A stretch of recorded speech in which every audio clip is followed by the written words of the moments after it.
Assalamualaikum warahmatullahi wabarakatuh. Perkenalkan, nama saya Dewi Sri Hartati dengan NIM 08011288227060. Di sini saya akan menjelaskan lampiran soal nomor 2, di mana soalnya berupa buatlah deskripsi pseudocode dan flowchart juga program dengan variabel P dan Q. Apabila P lebih besar dari Q, maka cari sisa pembagian dari P dan Q, kemudian tambahkan dengan Q dan tampilkan di layar. Apabila P lebih kecil dari Q, maka cari sisa pembagian Q dan P, kemudian tambahkan dengan P dan tampilkan di layar. Apabila P sama dengan Q, maka tambahkan P dengan 7 dan kurangkan Q dengan 3, kemudian tampilkan sisa pembagian P dan Q di layar.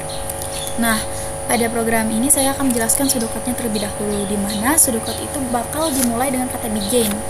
Kemudian kita deklarasikan variabelnya dengan variabel P, Q, lalu hasil, di mana hasil ini saya inisialisasikan dengan variabel HSL dengan tipe data integer.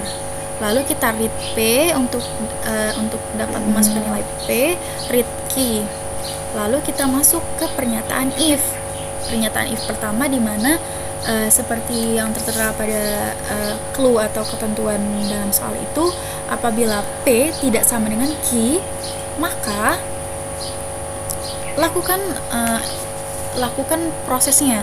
Nah, karena P itu tidak sama dengan Q, maka kita akan melakukan proses yang di bawahnya, if yang di bawahnya, yaitu P diperiksa lagi tuh, P lebih dari Q atau enggak. Kalau iya, maka dia akan mendeklarasikan HSL itu dengan nilai dari hasil P modulus Q ditambah Q.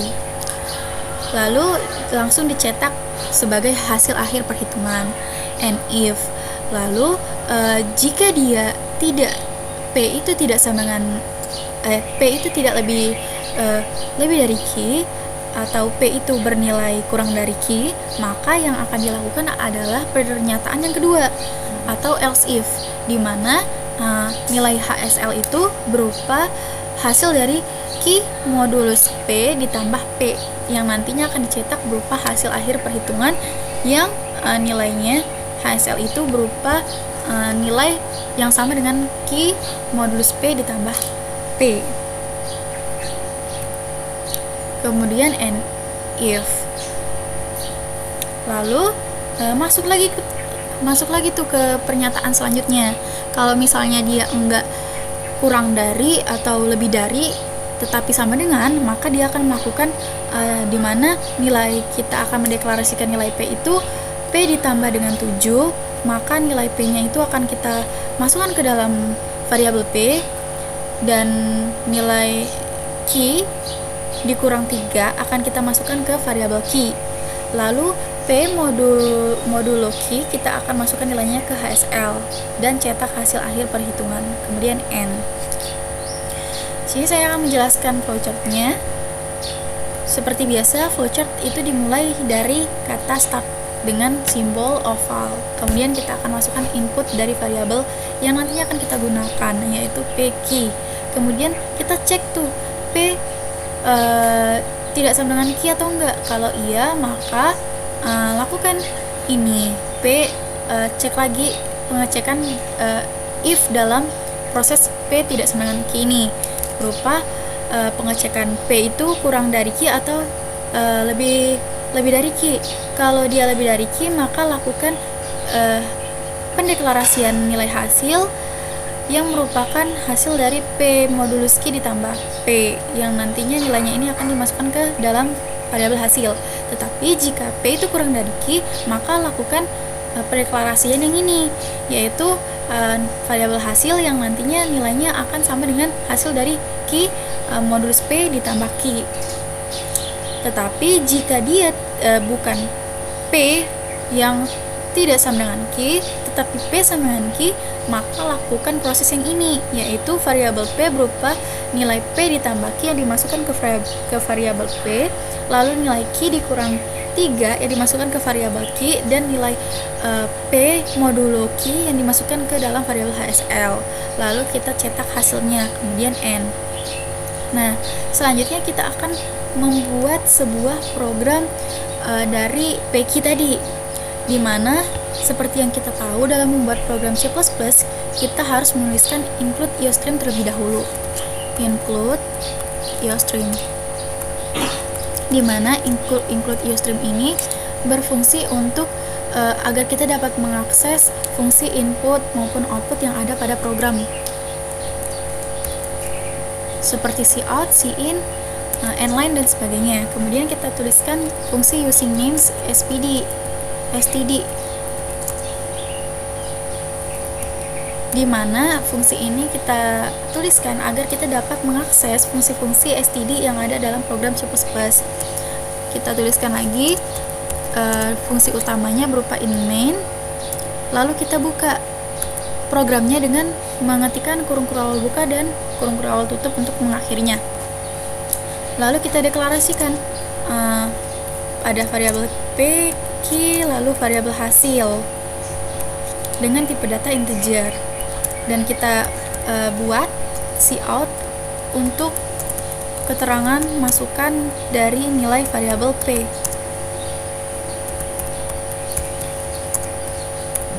Kemudian kita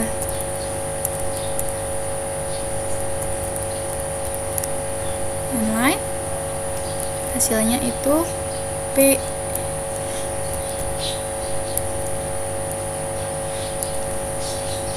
Kita cin di sini p. Lalu kita buat cout lagi, masukkan nilai variabel untuk key sama dengan, lalu cin key. Setelah kita menuliskan fungsi cout dan cin ini, maka kita langsung masuk ke pernyataan if, di mana kita akan memeriksa apakah p itu tidak sama dengan key atau enggak.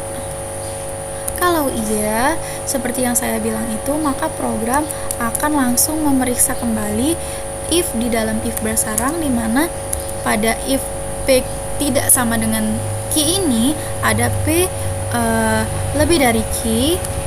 Jika p nya lebih dari key, maka kita akan melakukan pendeklarasian berupa variabel hasil yang diisi dari penjumlahan p modulus key ditambah dengan key.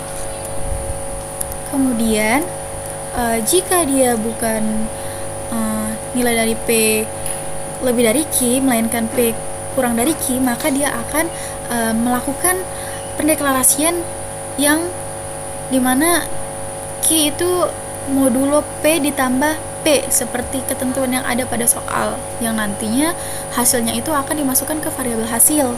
Kemudian kita cout di sini, cout hasil akhir perhitungan sama dengan line. Lalu kita tulis lagi tuh if-nya di sini.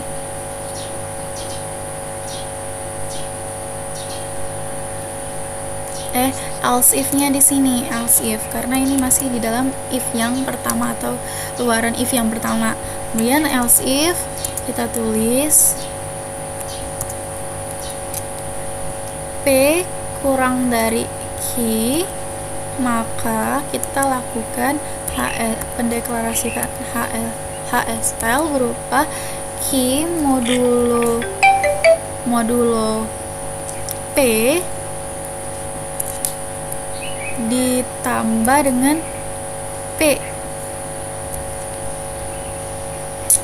Kita buat cout-nya lagi, cout, masukkan nilai perhitungan,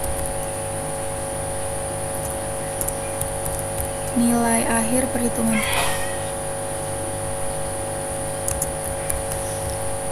Kita lupa buat menuliskan di sini bahwa inputan dari hasil akhir perhitungan ini berupa HSL. Ini di sini kita tulis lagi HSL. Lalu kita masuk ke else if untuk if yang di luar, dimana else if. Oke, kita akan lanjutkan dimana else if ini akan turun di sini. Else if yang dimana P itu sama dengan Q, maka lakukan, buka dulu ini ya, kurung kurawal buka dan kurung kurawal tutupnya, maka lakukan P dimana P ditambah Q, lalu variabel Q dikurang 3 dan HSL sama dengan P modulus Q.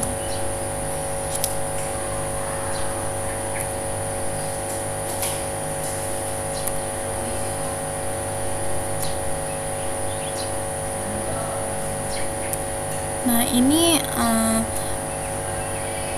kalau dia masuk ke P sama dengan Q, maka dia akan melakukan proses yang di bawah ini, dimana nilai P akan setara dengan P ditambah Q, atau nilai hasil P ditambah Q ini akan masuk ke variabel P. Jadi P ini memiliki nilai yang baru. Kemudian untuk variabel Q-nya ini akan dimasukkan dengan nilai Q dikurang 3. Kemudian untuk variabel HSL-nya itu merupakan nantinya nilai dari P modulus Q yang nantinya akan dimasukkan ke variabel HSL. Lalu kita buat cout-nya lagi. Hasil, ini hasil bukan masukkan hasil. Hasil nilai akhir. Kemudian kita HSL. Kita coba run.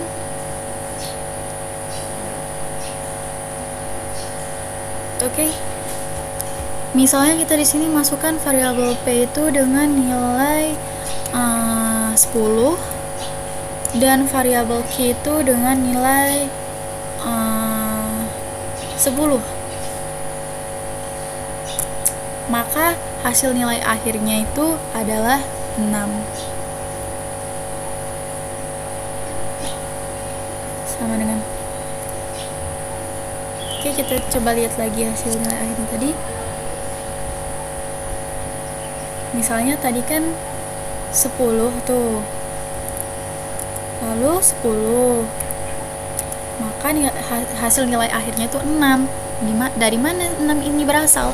Dari penjumlahan else if yang ini, karena P sama dengan 10 dan Q sama dengan 10 itu berarti dia itu kan bernilai sama, jadi P itu sama dengan Q, maka proses yang akan dilakukan oleh program itu adalah yang ini. Baiklah, sekian penjelasan video lampiran soal nomor 2 dari saya akhiri. Wassalamualaikum warahmatullahi wabarakatuh.